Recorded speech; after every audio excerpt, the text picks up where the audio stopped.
So we are set. Here we go. They're coming. They're gonna come up. 4, 3, 2, 1. Here it comes. Oh.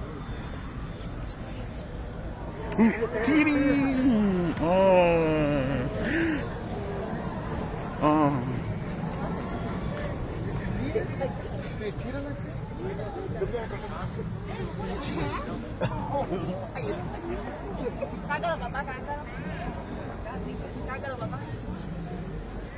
Look at it. Look. Look at the cheetah's room.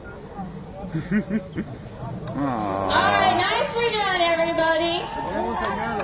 That is Nick. So she ran quite a bit. She's probably going to be a little tired, but you can see she's still having instincts take over. So she's got a hold of those feathers in her prized possession right now. She is going to take them wherever she wants and spend as much time as she wants with them. Now, what I didn't explain to you is that cheetahs can run about 60 to 70 miles per hour. But just because they can go that fast does not mean they're going to travel that fast. What we find average is anywhere from 40 to 50 miles per hour. And then at that point, of course, they're going to have to slow down. So they can go from 0 to 60 in less than 3 seconds. What I'm going to do here is look at reinforcing Nate basically for a job well done. Let me see if I can get her attention here. There we go. So we do use a variety of reinforcement. We have, of course, pieces of raw meat. We have pieces of chunk. All of this stuff that we are able to reinforce them with. And then everybody normally loves this right here. So basically, this is what we have: chicken broth inside of this squirt bottle.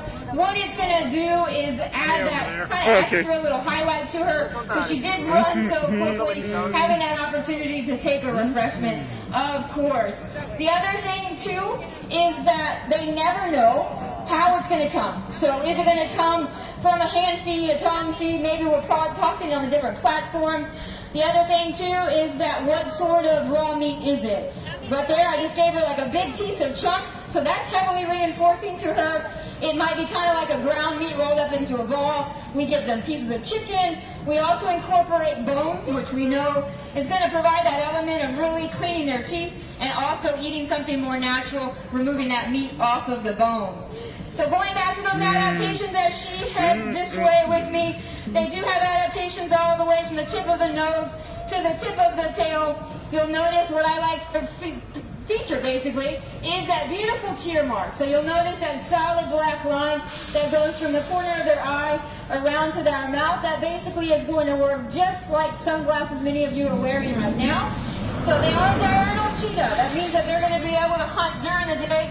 They want to make sure that they're able to see that prey. It's going to absorb that sun, giving them that opportunity.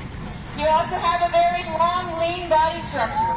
So they have very powerful muscles, particularly those hind limbs, and that's going to propel them forward very, very quickly. You also notice that beautiful, long, powerful tail. What that's going to do is work just like a rudder on a boat. So it is critical for directional balance. It's going to help keep her on her feet. So when she's turning those directions, but also when you saw her come closer to those feathers, it's very flat at the bottom. So it also works just like a braking mechanism. I talked to you about those beautiful spots, anywhere from 2,000 to 4,000. Very unique to that individual. It is like a fingerprint, so it's a very easy way for us to tell them apart. And then internally, they also have some amazing adaptations people don't often think about. They have a much larger heart than most cats, being able to pump all that blood everywhere it needs to be, much larger lungs, getting that oxygen everywhere it needs to be, and also a much larger liver, which is going to help metabolically everything that's happening, because they're burning calories, muscles are becoming fatigued, temperatures are rising, so all of that is essential for them.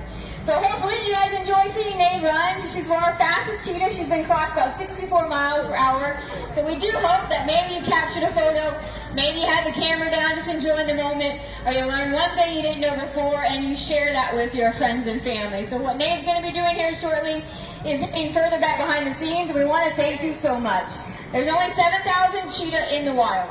That is not a big number here in our park. On Food and Wine days or holidays, we often have more than 10,000 guests visiting in a single day. So to put it in perspective, they need our attention, they need our awareness, and we want to thank you so much for helping support us and our animals here at Busch Gardens. Have a wonderful day, everybody.